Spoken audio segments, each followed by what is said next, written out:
Hi class, how are you doing? Today we are going to be talking about the economic process. So let me share my screen with you. Here we are. And this is a very important topic. So let's go for it. Let's go study the economic process. So the economic process can be a little complicated, but the basic idea is very simple. Producers and consumers exchange goods and services in a market.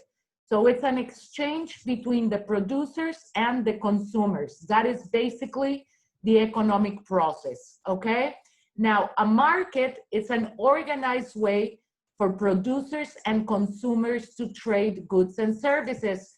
In other words, the market is going to be how you spend your money to buy a good or service. For example, in this case, we have produce over here, and we have somebody with money who is going to buy this product, okay?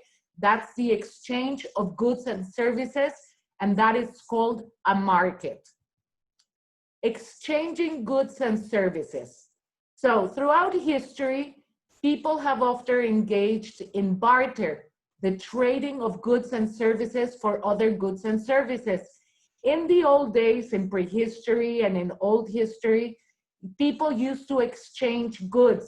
For example, if you had bananas and I had apples, we would exchange. I would give you some apples and you would give me some bananas. Or they used to use, for example, seeds or cacao beans for money. But nowadays, the means of exchange is usually money. So modern governments issue money in the form of currency, and currency is what we know as the paper bills and the metal coins, okay? Different countries use different currencies, and this we all know it. For example, in Mexico, we use Mexican pesos. In the United States, they use American dollars. In Canada, they use Canadian dollars. In Japan, they use yens. So every country has a different kind of currency. So as a result of that, countries have to establish the relative value of their currency in order to trade. So there has to be like a agreement of what currency are they going to be using for trading and for making business.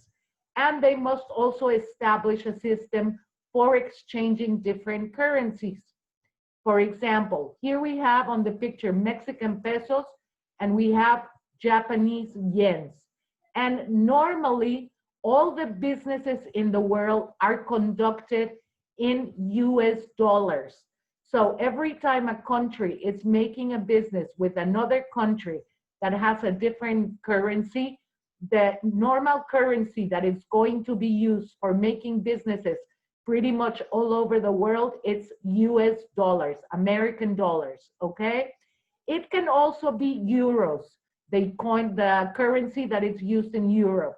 But for the most part, international businesses are conducted in dollars. So if you are using another currency, for example, let's say that Mexico is making a business with Japan. Mexico has pesos, Japan has yens, but their business is going to be conducted in dollars. So they have to calculate the exchange for their currencies, okay? So there are 4 levels of the economic activity. And this is very important, and I need you to take notes of this. So the economic activity occurs at 4 levels. We have the primary industry. So the primary industry collects resources from nature. For example, farming and mining. Those will be 2 examples. So the primary industry is collecting the resources from nature.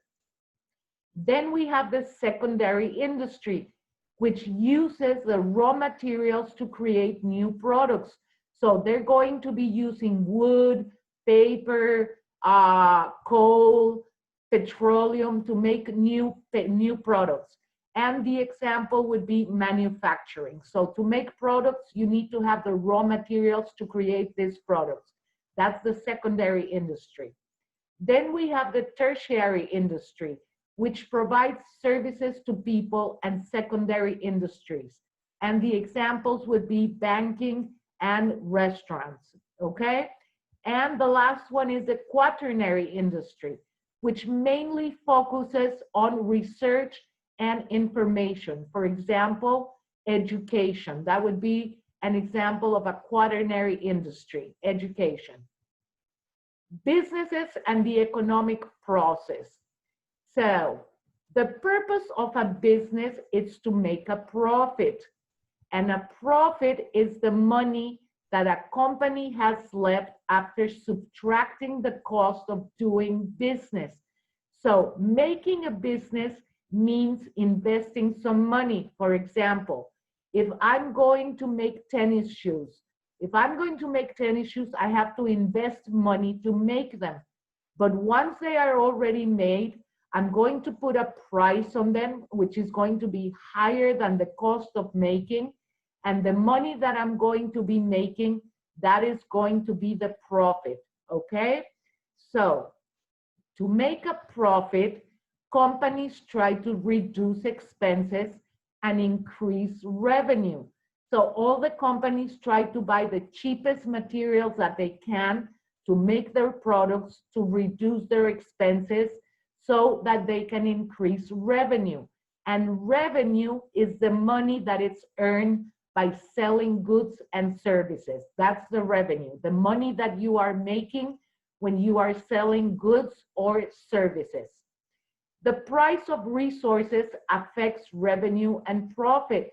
If the resources are too expensive, then the companies that are making any products are going to make less profit, therefore less revenue. That's why companies are always trying to look for cheaper materials to make their products so they can profit more and make more revenue. If resources become more expensive, the cost of making goods with them will also increase and businesses' profits will drop. So if the raw materials that I need for making tennis shoes go up, I cannot really increase the price of my tennis shoes so much because nobody's going to buy them. So I'm going to have them at the same price, but because they cost me more to make, I'm going to make less profit. My profit is going to be dropping. Companies can increase profit and revenue through specialization. So what does it mean? Specialization is the act of concentrating on a limited number of goods or activities. So specialization allows people and companies to use resources more efficiently and to increase production and consumption. For example, let's imagine the brand Nike. You're all familiar with that brand. So Nike has specialized in all kinds of tennis shoes for all different sports and also clothing and sporting goods. This is all they manufacture. So their specialization is sporting goods. And this is what they make. They specialize on that, and that's how they can more efficiently increase their production, okay? Now, companies' profits are affected by competition. And competition is the struggle among producers for consumers' money. So companies that sell the same kind of things, they're always going to be in competition with one another to have the best prices so they can get the more consumers that they can. So if one company raises the price of its products, another company may sell similar goods for a lower price to win more business, and that is competition. So, for example, let's say that Nike has this incredible tennis shoes for basketball and they cost $60.